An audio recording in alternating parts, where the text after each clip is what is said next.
Si de algo saben las abejas, es de flores. Hay de todo tipo y para todos los momentos. Lo importante no es solo su color, tamaño o forma, sino lo que hace sentir cada una. Y para esos sentimientos trabajan.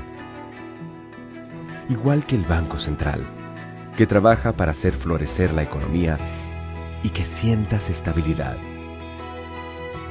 Para ese sentimiento de tranquilidad, para ese sentimiento de crecimiento y desarrollo, para que la primavera llegue a todos los sectores y los planes de muchos den grandes frutos.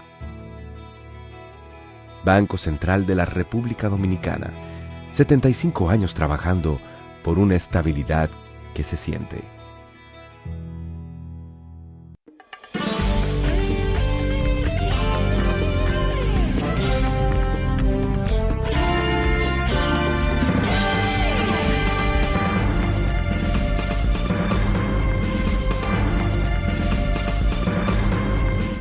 Muy buenas tardes, amables televidentes. Bienvenidos a su cita diaria, crepuscular y nocturna en Teleimpacto, que es al final de la tarde despidiendo el sol o comenzando la noche. Ponga su caridad en buenas manos.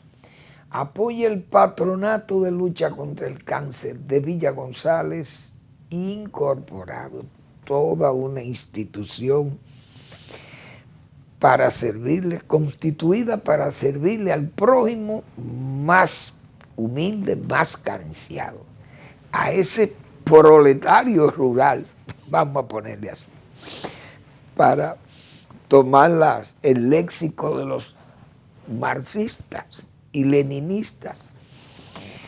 Bien, pero esa institución que le sirve a esas comunidades rurales contiguas a Villa González, y entonces siempre se necesita de los apoyos de los buenos ciudadanos que aporten para fortalecer las finanzas de una institución como esta sin fines de lucro y que además los directivos no cobran nada, simple y llanamente por su cristianísima formación de servirle al prójimo. Eso es un servicio verdaderamente comunitario. Y no es un sacrificio, sino es un ejercicio social, un ejercicio de fe. Pienso yo que así es que actúan los directivos de ese patronato de lucha contra el cáncer de Villa González Incorporado. Vamos a apoyarles. 809-443-8010. También el Hogar Escuela Santo Domingo Sabio, otro espacio también regentado por los salesianos de la Iglesia Católica. Y el objetivo básico es formar jóvenes en alto riesgo, jóvenes que son atraídos fácilmente por la delincuencia, son presas fáciles de la delincuencia, por el abandono que viven. Y la ruptura social del barrio, de la periferia donde están ubicados. Entonces, ¿qué le queda? Unirse a la violencia, a la delincuencia común. Los padres, salesianos, que forman jóvenes, esa es su tarea. En esta es una tarea doble, porque hay que formar jóvenes ya que vienen con cierta deformación también. Y eso no es fácil, enderezar ramas torcidas. Eso es difícil, pero no es imposible. Y de allí salen ciudadanos ejemplares de ese Santo Domingo Sabio. Avenida Independencia, esquina Gregorio Luperón, en Santo Domingo. Bien. Bueno, la situación de Estados Unidos ha estado muy complicada porque el señor Donald Trump ha venido aplicando una política doméstica y hacia afuera totalmente equivocada, hemos pensado nosotros. No en el control migratorio, porque eso es una política correcta de los Estados Unidos que no puede tolerar aquel desorden fronterizo, aquellas, no manadas, no, sino crecidas humanas que llegaban al borde de la frontera con México, y eso sinceramente daba grima ver aquello. Entonces, yo recuerdo aquel gobernador de Texas, el señor Abbott, que es un discapacitado, pero es un hombre con mucho carácter. Y tenía su política de reprimenda, de represión a esa migración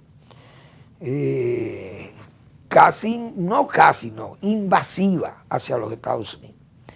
Donald Trump, que no habla mentiras, porque eso lo anunció él. Yo no sé por qué él esta vez no ha hablado más del muro, porque no ha hablado del muro. Y los 4 años anteriores fue siempre hablando de ese muro fronterizo. Esta vez no ha hablado del muro.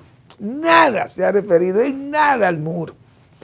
Y claro, los problemas están no solucionados, pero están ahí frenados en la frontera, porque esa frontera está tan quieta como una foto, como se dice. Ahí están las políticas de Trump, está correcta. Claro, el método, decíamos nosotros, no puede seguir con una violencia innecesaria que Estados Unidos tenga que andar con unas manadas de hombres allí cubiertos, con los rostros cubiertos, como si fueran terroristas, gente que anda armado hasta los dientes y con una violencia extrema, detienen a todo el que le da la gana. Entonces, en esa violencia, no hay duda que hay gente que se resiste, gente que son norteamericanos, pero cuando usted comienza a perseguir por perfiles, entonces eso va complicando la vida, porque hay mucha gente ahí. Yo he visto que detienen gente que son de las etnias indígenas de los Estados Unidos, de esos indios Sioux y de la verdadera etnia de Norteamérica, que son esos indios. Pero gente que desciende de esos indios, detenidos bruscamente por esas brigadas de ICE o de ICE.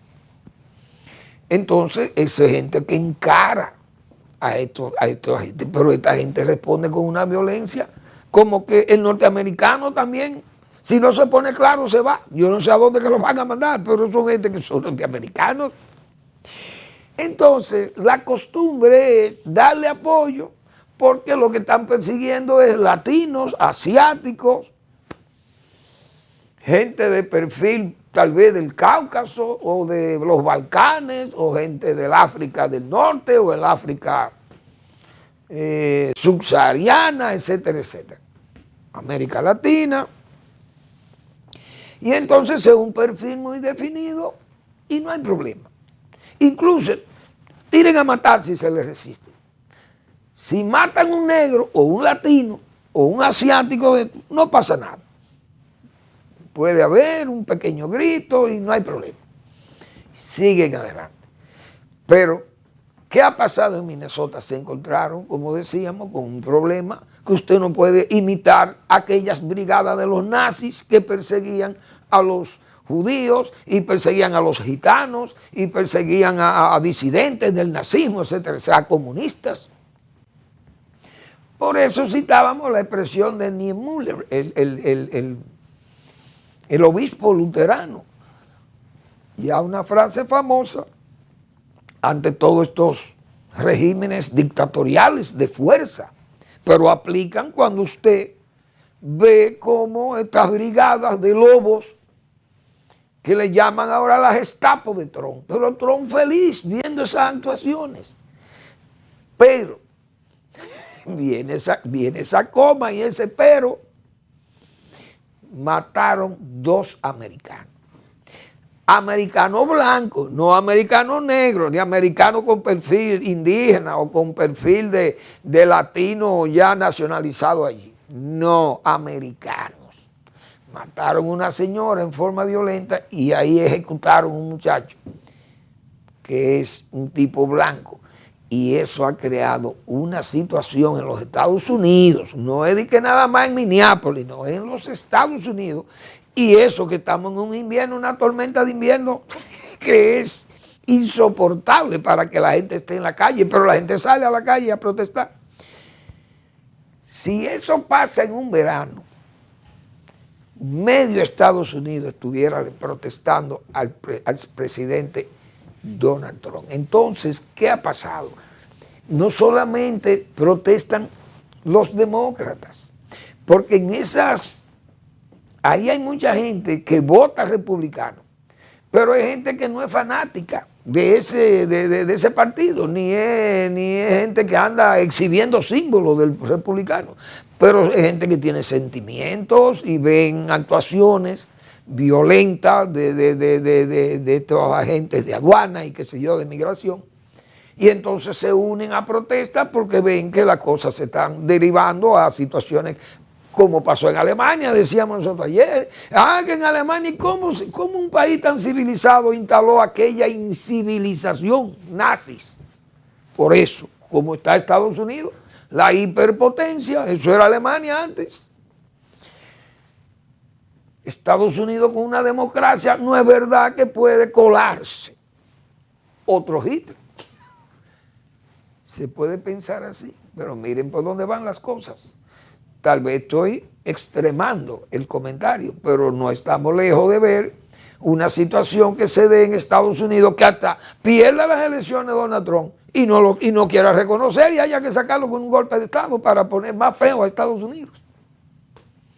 Entonces parece, cuando ya usted ve una persona como Greg Abbott, que es un líder del Partido Republicano, gobernador de Texas, y Trump sabe el empuje que tiene ese caballero dentro de los republicanos, y ver a un candidato a gobernador republicano por Minnesota renunciar a la candidatura porque ya esa violencia ha pasado a los sentimientos de los votantes en ese estado, y el hombre dice que no puede llegar a su casa y verle la cara a sus hijos, y cómo admitir que esas políticas son propias de su partido, y que no puede aceptar eso y renuncia a la candidatura de gobernador por el Partido Republicano en Minnesota.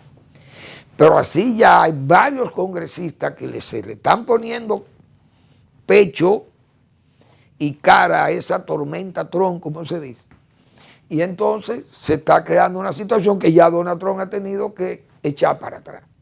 Entonces tiene que sustituir al jefe que tenía allí, al lobo, al bovino, no lobo, al vacuno, el bovino. Un hombre de rostro duro, de todo un nazi. Y se vestía de nazis también, con estas correas de los nazis en el uniforme. Ha tenido que sustituirlo, enviar a Tom Hoffman, que es el zar de la frontera, como él le llama, para que vaya a apaciguar los ánimos allí, se reúna con las autoridades, porque el gobernador de Minnesota, señores, es el señor Walz, que fue el candidato a vicepresidente con Kamala Harris. Entonces, estamos hablando de peso pesado en ese país, y cada estado de ese país, señores, es un país como lo nuestro, más grande, porque California es la mitad de Europa prácticamente. Es decir, Trump tiene que cambiar ese estilo enfático, ese estilo arbitrario, ese estilo dictatorial de poner las cosas en un nivel como si él fuera un dictador en América, y eso no está bien. Entonces todo eso reflejado con los aranceles, las posiciones entonces internacionales. Mucha gente de ese pueblo ve, por ejemplo, esa conducta pro Putin, un genocida, un dictador. ¿Por qué este amor con este dictador?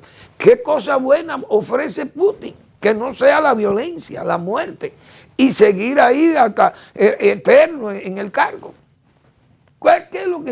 ¿Qué le brinda a una sociedad democrática como Estados Unidos? Nada. Bueno, entonces, esa política exterior, aranceles, disgusto con los amigos, dinamitero, se va de OTAN, se va de OMS, deja 62 instituciones, algunas afines a ONU, se va, hace la estampida, como dice, negacionista del clima, negacionista de la vacuna, cuántas cosas negativas van sumando. El caso Groenlandia, un pleito con la Unión Europea, Canadá, el vecino tan importante, ya buscando los aleros chinos, a ver si puede negociar con China, porque sabe que las relaciones con los Estados Unidos van a estar cada día peor, por el problema no de Estados Unidos, sino de Trump. Bueno, entonces en ese desempeño tan complicado, más su política de pentagonismo, sustituto del imperialismo norteamericano, entonces además ha ido agravando las cosas. Hoy yo tuve acceso viendo unas estadísticas sobre la situación de la economía en Estados Unidos, principalmente de la subida de los precios de los alimentos. Entonces Trump tiene que darse cuenta que las cosas no van bien. Y yo tomé unas notas por aquí, que creo que las tengo ahí, de una revista norteamericana. Y, bueno, están por acá. Y veo estos precios. Aumento de los alimentos en los Estados Unidos, 2.7%. Eso en el periodo del año pasado. Y en bebidas no alcohólicas, 5.1%. Ese fue el incremento del índice de precio al consumidor.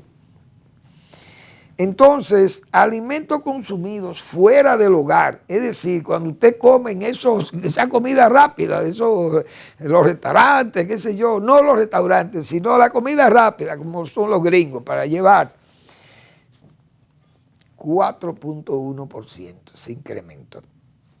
Y en los restaurantes, 4.9%. Cuando uno habla de esos números terribles para una sociedad como la norteamericana, cuando hablamos de eso nosotros, porque estamos acostumbrados a comprar caro, y barato y caro, como dice.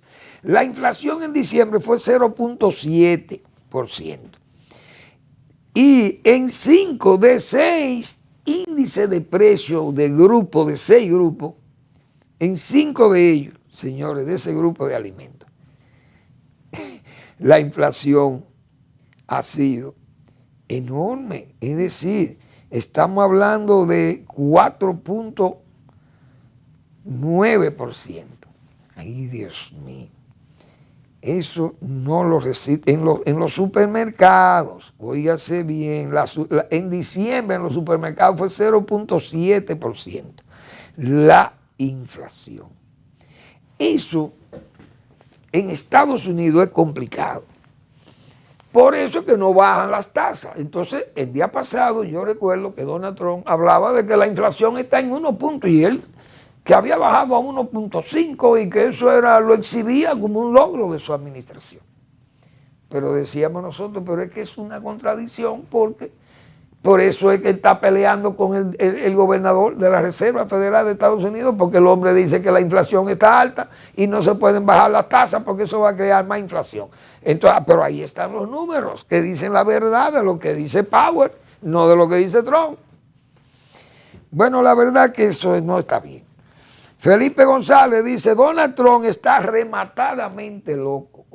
Oigan señores, Felipe González, ese señor fue 14 años presidente de España, del gobierno español, 14 años, es una personalidad europea, don Felipe González, pero, señores, no hay que, como se dice, no hay que cavar hondo para usted darse cuenta cuál es la situación de Donald Trump, porque es que esa conducta nosotros hemos dicho muchas veces aquí, señores, Washington es un verdadero manicomio, eso no se puede manejar así. Estados Unidos no puede abandonar amigos, ni puede recogerse del mundo, porque un país es la hiperpotencia, como hemos dicho, es la estrella polar de Occidente, es la estrella guía, todos nos guiamos por esa economía, ese país. Dígame usted, turismo, remesa, trabajo, todo viene de Estados Unidos, comida. Ahora mismo tienen, porque ese es un país especial. La gente que trabaja allí no le hace caso a Donald Trump. Por ejemplo, los productores de maíz en los Estados Unidos. Se estima que este año Estados Unidos va a tener un incremento de más de un 7% en la producción de maíz. Es decir, estamos hablando de 435 millones de toneladas de maíz. Oigan aquello, señores. Pero Estados Unidos usa un 40% de esa producción de maíz, la utiliza para etanol, la fabricación de etanol. Brasil, que también tiene una muy buena cosecha este año, cosa que nos agrada que el maíz esté con buenos niveles de producción. Brasil va a producir 131 millones de toneladas de maíz. Brasil y Estados Unidos son exportadores de maíz al mundo. China demanda muchísimo maíz, 7 puntos, qué sé yo, cuántos millones de toneladas compran ellos libres con unos aranceles muy bajos, pero ahora también los aranceles han subido. Se piensa que le van a comprar más a Brasil que a Estados Unidos. Pero eso por lo menos augura que los precios de la carne de pollo y de los cerdos tal vez no se incrementen, porque el precio del maíz va a estar por lo menos estable o a la baja.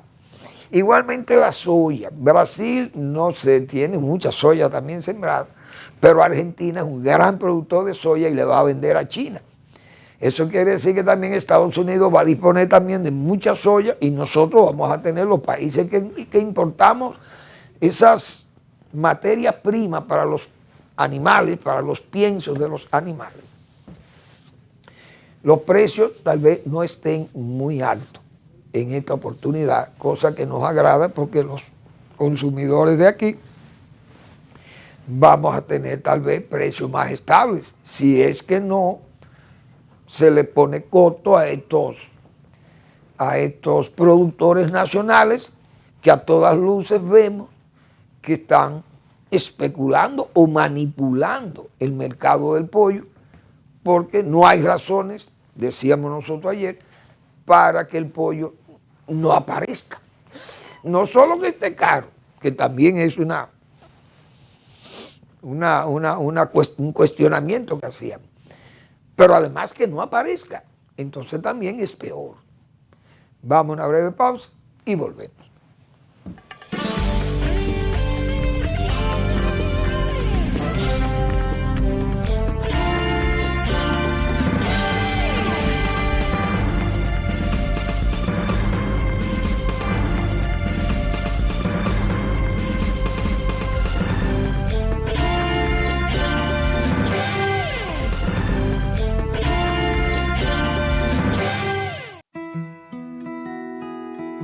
Si de algo saben las abejas, es de flores.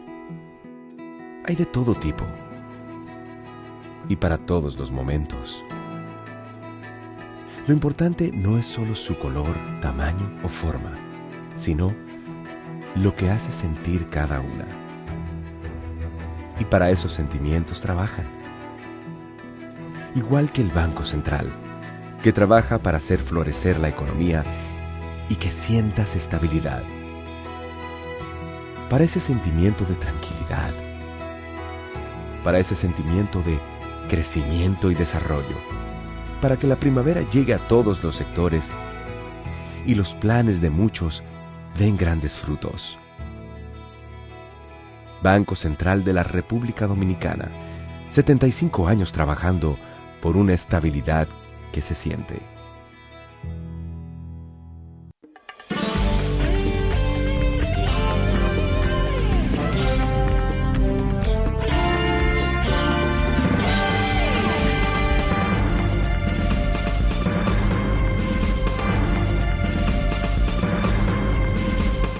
Bueno, dentro de todos estos problemas regionales también hay que hablar de la situación de Cuba. Cuba y Venezuela, porque en Venezuela también hay una incertidumbre ahí también con este chavismo queriendo reciclarse. Una gente solicitado por delincuentes. los que están en la transición, que hemos dicho aquí, en este programa, hemos puesto bien claro que el símil de Venezuela con República Dominicana y la transición del Trujillato no es con este transitorio que tiene Venezuela ahora. Decíamos nosotros, ese tránsito con Balaguer era parecido al de López Contreras, el general López Contreras, cuando cayó la dictadura de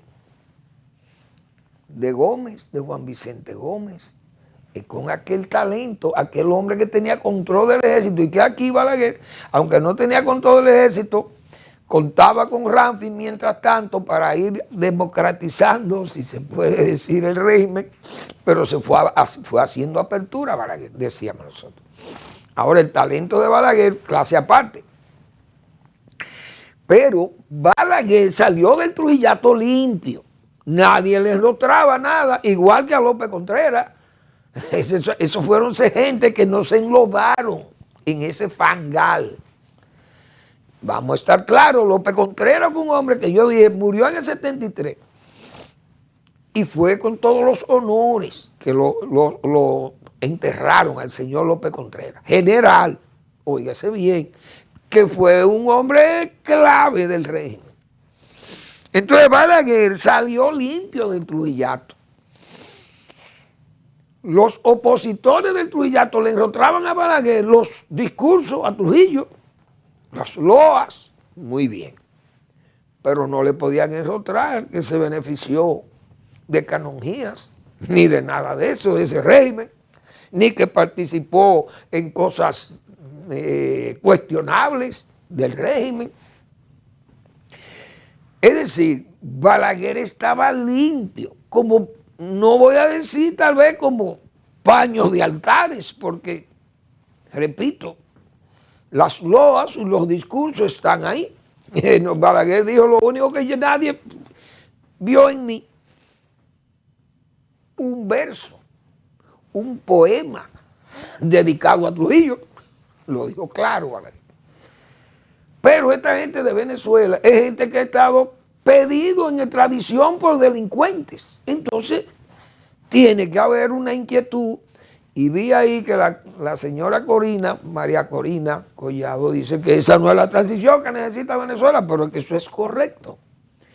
Entonces eso va a ser pasajero, porque eso no se va a poder manejar con hilos desde Washington, como se dice. Aunque esté la CIA metida ahí, como se dice. Ahí, desde que se arme un lío, señores, que se va a armar ahí en Venezuela, porque ese cuartel, ustedes no saben lo que eso está. Si puede venir con un madurismo o un chavismo de estos sin Chávez, pero puede venir también con algo contrario. Pero se crea un estado de violencia allí, entonces tiene Estados Unidos que intervenir allí y va a ser peor la cosa. Eso no sé cómo Trump seguirán, Marco Rubio manejando la situación como si fueran hilos de, ¿cómo le llaman los muñequitos? De títeres. Eso no se va a manejar así tan fácil, pero vamos a esperar. En la región hay un país que está muy complicado, que es Cuba. Y Trump dice que Cuba se va a quebrar ya, porque sin petróleo de Venezuela se acabó, como dice, la colonia. Se cerró la colonia. Y es una vergüenza que el castrato, tanta plepla que han hablado estos comunistas. Mírenlo ahí como está. Ahora es el embargo de Estados Unidos. Siempre ha sido el embargo. Cuando recibían todas las ayudas de la Unión Soviética, entonces no era el embargo. Todo estaba muy bien. Y era la Cuba revolucionaria y la Cuba que se daba el lujo de mandar 50,000 soldados a África. Ahí no le pesaba el embargo. Nadie hablaba del embargo en Cuba. Y toda una fiesta revolucionaria en Cuba y manteniendo a los guerrilleros de toda América y del mundo. Recibían apoyo de Cuba, ahí no hablaban del embargo. Solamente hablaban del embargo cuando les interesaba políticamente, para engañar a tontos o a cazar tontos. cazabobos. Pero el comunismo se ha manejado así en todos los sitios, incluso hasta con los iluminados islamistas. Fíjense que Israel, ya nadie habla de Gaza. ¿Por qué no hablan de Gaza? Porque a Gaza la sepultó Irán con esas masacres que tiene miles de jóvenes muertos en fundas plásticas, fundas funerarias de estas. Y eso, señores, prácticamente tapó a Gaza, porque los muertos de Israel no los revivían, los removían continuamente para que eso le estuviera molestando a Occidente y principalmente a los líderes de Washington. Y fíjense lo rápido que se ha callado esa opinión pública con respecto a los muertos de Hamas. Ya nadie habla de Hamas, no hablan de Gaza. El único que habló de Gaza fue Donald Trump, que dijo, bueno, yo voy a organizar un consejo de paz para ver si ayudamos a Gaza a salir del camino. Nadie habla de Gaza. Las protestas pro-palestinas se acabaron. No es el frío, no es el invierno que la ha acabado. Es que esa muerte de Irán están callados. Los comunistas, los izquierdistas están calladitos porque el régimen iraní es más criminoso que el de Israel. Pues en Israel no matan a la gente así por protestar. Miren aquí, una dictadura despiadada. La de Cuba, por el mismo camino. Todos andan desvencijados, como se dice, pobres. Entonces México se quería echar encima a Cuba, pero parece que la Sheinbaum, yo no sé si fue que en México la jalaron y le dijeron, mire mija, eso no pudo, ni la Unión Soviética pudo con eso. China hoy no puede con Rusia. China dijo, yo le voy a mandar alguna ayuda. Pero Cuba, como está, es a la deriva, que como dice Donald Trump, va a derrumbarse aquello. Y el peligro que se derrumbe Cuba, entonces comienza esa presión de salida de la gente ahí, óigame. Y eso va a ser una, como se dice, una salida de proporciones bíblicas a la gente, porque la gente allí no tiene ni comida, ni electricidad. ¿Qué va a pasar en Cuba? Un país sin petróleo, sin dinero, sin producción. Porque el sistema se encargó de quebrar a Cuba viviendo de la dádiva. Cuando usted vive de la dádiva, el día que el dadivoso no le llevó los pesos, ya nos vamos a morir de hambre. Porque si usted no trabaja, ahí está la Cuba del castrato. Como decía mi amigo Aristófanes Urbáez, más quebrada que el Club de Neiva. Señores, eso es una barbaridad. Un régimen en esas condiciones. China dijo, le voy a mandar algo. México. Y yo recuerdo siempre, cuando hablo del caso de Cuba, recuerdo el caso de Leonid Brezhnev. Siempre dijo que la bailarina cubana era muy cara. ¿Por qué? Porque eso vivía de esas dádivas de la Unión Soviética. Entonces, ese oído soviético pegado a las narices de Estados Unidos era muy caro. Y esa URSS de Brezhnev entendía que eso no aguantaban eso. La URSS, la Unión Soviética, no soportaba el apoyo a Rusia. Imagínense, China dice, bueno, yo le voy a dar una ayudita, pero no puede más, porque nadie se puede echar encima ese muerto, porque es un muerto. Hoy, aquella economía que no tiene quien produzca, pero el castrato es inamovible de ella. Vamos a ver qué va a pasar en una situación de crisis. Aparecerá Europa. Vi que la Unión Europea ha retirado también cualquier apoyos de eso al régimen, porque es un régimen despótico, un régimen criminoso, y a cualquiera le canta 5 y 10 años por salir a protestar y decir que tiene hambre. Entonces, ¿qué regímenes son estos? Bueno, América Latina está complicada, indiscutiblemente, porque esos países, todavía los amigos de Cuba, están también muy complicados y sus elecciones saben que vienen y le van a pasar el mazo en las elecciones también a las izquierdas que están en los países donde se celebran elecciones democráticas. Eso es lo que hay en toda la región. vamos a esperar, pero eso es lo que veo. La bailarina cubana es muy cara. Bien, entonces, bueno, Participación Ciudadana ha hecho un experticio de SENASA y ha señalado, señores, que de SENASA hasta cuentas gastos en whisky y en lujos, relojes de 5 y más millones de pesos, relojes, vehículos de alta gama, apartamentos de ultralujo. Es decir, han hurgado, parece, o han buceado profundamente. Sin embargo, Participación Ciudadana, de todo eso que supo o que ha sabido, no ha dicho nada de los fondos que fueron a la campaña electoral.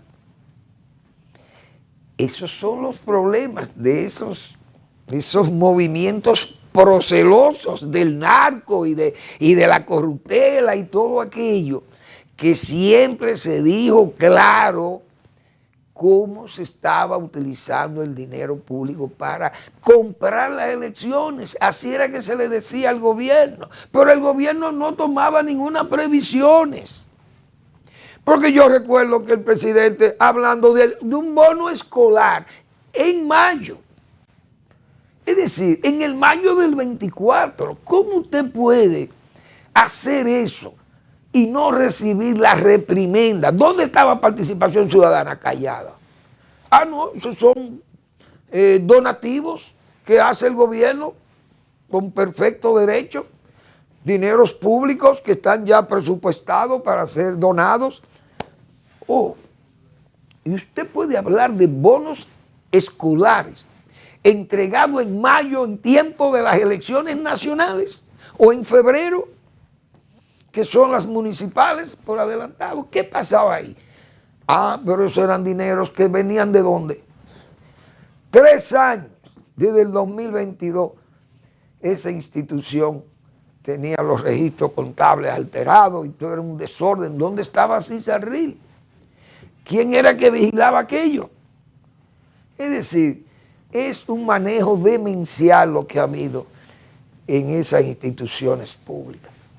Pero lo extraño es que Participación Ciudadana, repito, no hurgara o no buceara en esas fétidas aguas de SENASA, o en esa también, porque a veces también esas instituciones se convierten en una piscina de melaza, que la viscosidad no deja que usted entre, que usted penetre, tan pesada que es el líquido, y usted no se puede nadar ahí, no se puede bucear ahí, porque es muy pesada, es muy viscosa.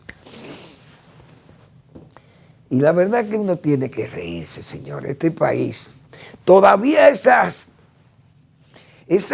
ideas o esas menciones estereotipadas del fraude y de la acechanza en la política y todas esas cosas que uno pensaba que se habían superado en este país. Y ustedes saben lo que es un gobierno de jóvenes y que se acuse de que el dinero que se utilizó primero, ese auxilio del narco, óigase bien, en el 20, y luego que ya tenemos el poder, entonces usamos los recursos públicos. Esas cosas son muy graves. ¿Cómo se puede defender el gobierno cuando, por ejemplo, en justicia se colocan esas cosas, si es que se pueden conocer?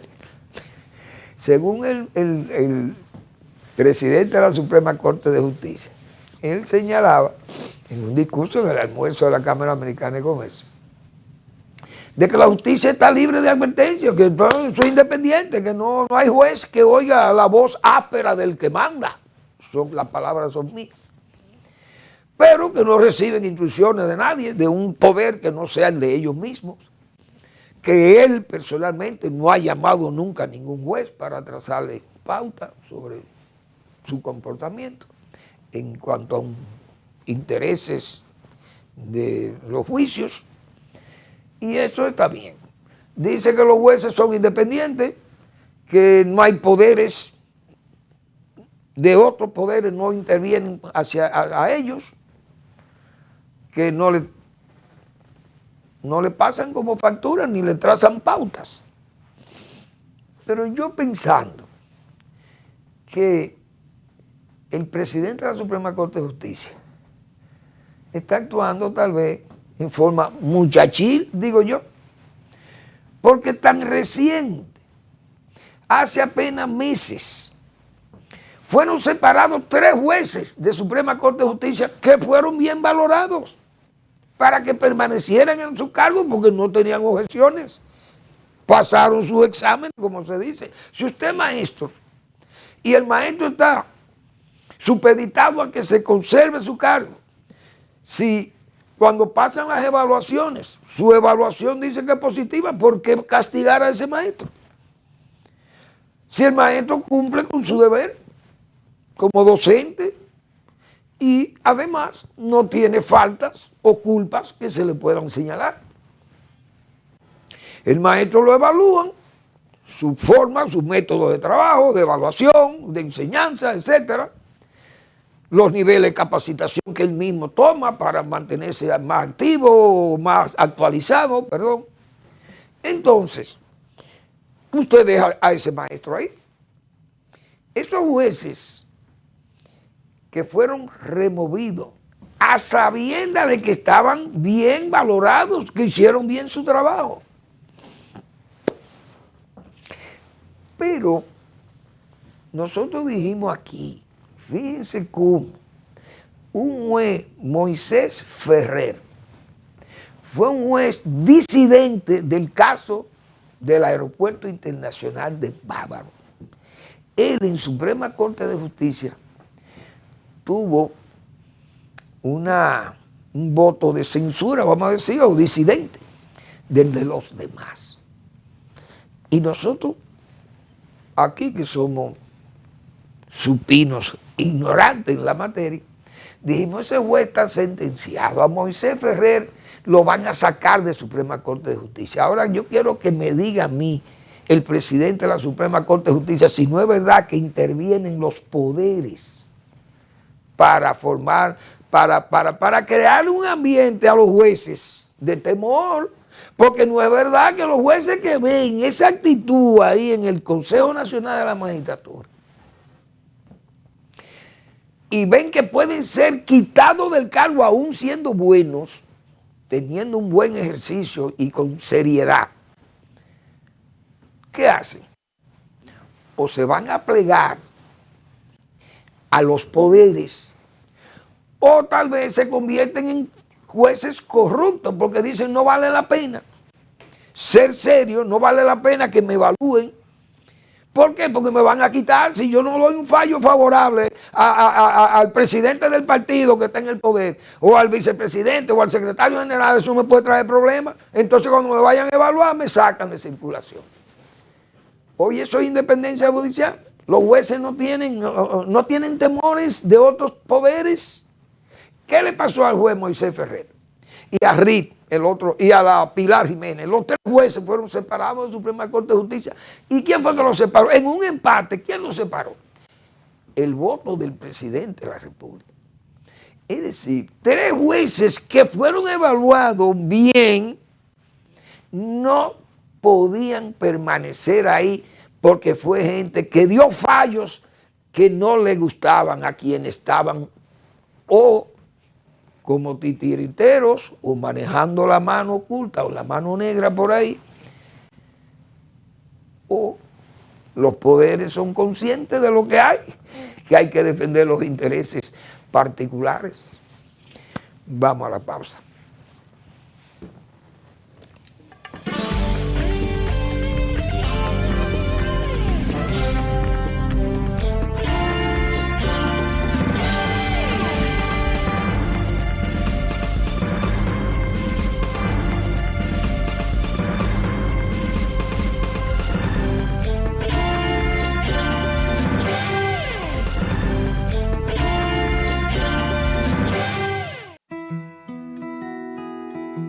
Si de algo saben las abejas, es de flores.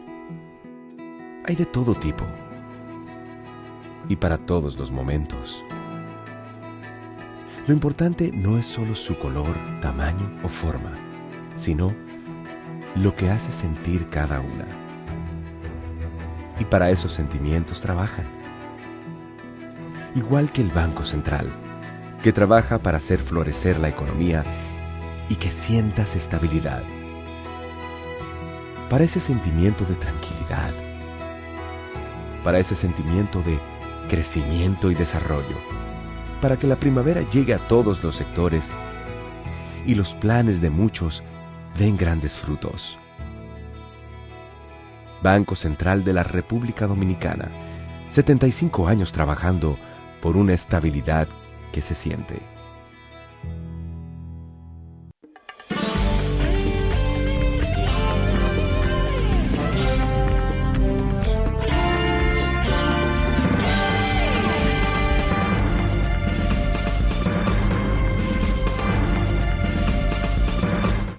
Ayer concluíamos nosotros el trabajo, un artículo que escribimos para el periódico El Nacional sobre los silencios del poder. Esos silencios que muchas veces son útiles para estadistas probados, prudentes, le da sabiduría, la sabiduría invita a esos silencios, pero no son silencios cómplices, ni silencios para la maldad, para ocultar la información y esas cosas, sino los silencios de la prudencia. Y Juan Bosch, yo me acuerdo que don Juan decía que el enemigo número uno del cuerpo humano se llama la lengua, porque que uno es de lenguado, todos los seres humanos, a la gran mayoría nos gusta hablar, y nos vamos y nos despachamos hablando y bueno, y llegamos lejos hablando. Pero también el que habla mucho puede cometer errores, yerra. Y lo decía don Juan en esas cosas, esas expresiones tan, diríamos, tan jocosas, y recordando su vida, diría, como dicen los poetas, bucólicas del campo, de esos campos de La Vega y todas esas cosas. Pero en ese artículo concluíamos nosotros diciendo que una cosa son las palabras y otra la realidad, para referirnos al caso del presidente de la Suprema Corte de Justicia, de su discurso. Eso que él dice son las palabras.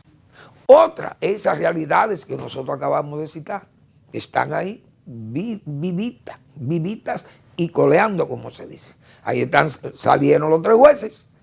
Ahí no lo dejaron a los 3 jueces, lo sacaron, pero fallos que no gustaron a sectores de poder.